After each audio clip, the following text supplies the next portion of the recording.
زموږ ویډیو در سره لایک کړئ او سحر میډیا چینل در سره سبسکرایب کړئ. مننه. افغان لوبډله په نړیوال جام کې له مختګ څخه پاتې شوه.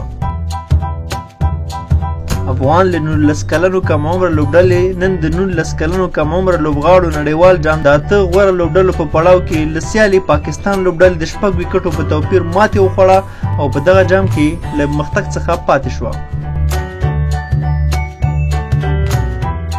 لومړی افغان 19 کلنې لوبډلې توپوهنه پیل کړه چې شروعات ابراهیم زدران او فرحان زاخیل واخیسته. دواړو ښه پارتنرشپ وکړو خو ابراهیم زدران ورنه 0 اوټ شو او 11 منډې وکړې. فرحان زاخیل چې خپله کپتان هم دی هغې 40 منډې وکړې چې د په دې پاڼۍ کې تر ټولو زیاتې منډې هم د فرحان زاخیل وي چې 40 منډې وي. د پاکستان لوبډلې له خوا نه بیا محمد امیر خان ډېرې ښکلې توپ اچونه وکړه چې 3 لوبغاړي وسوځول او په ټاکلي 10 اورونو کې 50 منډې ورکړې.